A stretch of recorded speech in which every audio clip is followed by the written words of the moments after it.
अस्सलाम वालेकुम रहमतुल्लाह। ये हमारे साथ एक हाजी साहब मौजूद हैं सिंध से। नाम क्या आपका? अली हैदर साहब हैं। कारी अरून साहब मौजूद हैं हमारे साथ। ये आपको ये जगह हमारे सामने, ये इसके बारे में बताएंगे। और ये मैदान ओहद है, जबल ओहद है। जबल ओहद, ठीक है। और इसके मतलब आप बताएंगे जी। ये मस्जिद है जो रसूल करीम सल्लल्लाहु अलैहि वसल्लम आया, इधर असर और मगर नमाज पढ़ा जख्मी हालत में। जी जी, इधर ये मस्जिद है जख्मी हालत में इधर नमाज पढ़ाई। हाँ इस जगह मगर हाँ ये किबला किस तरफ हाँ था? ये किबला है ना, ये सामने वाला। अच्छा अच्छा, ये किबला है ना, जो निशान है। जी जी जी। हाँ अच्छा माशाल्लाह। और वो दूसरी साइड पे दूसरी साइड में उधर भी आ गया था, हाँ फिर अभी वो बंद किया। हाँ हाँ। वो या आधा घंटा 1 घंटा उधर आराम ही था, अच्छा फिर उस गार में चला गया। अच्छा, वो गार कौन सी? ये सामने है ना। अच्छा माशाल्लाह। ये अभी ये हम सामने देखो।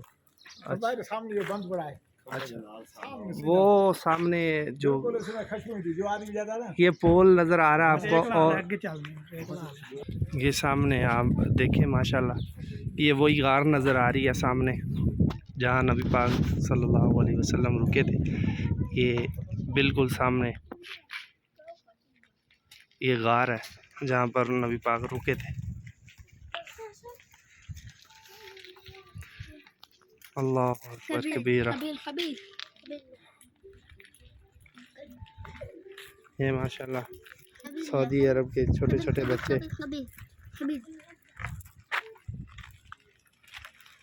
यहाँ पर लोग आ रहे हैं ज़ियारत के लिए। ये वो वही ये सामने थोड़ा सा बंद किया हुआ है इस वक्त। कारी हारून यासर बगवी साहब और दोस्त हमारे साथ, ये सारे माशाल्लाह देख रहे हैं। ये देखे सामने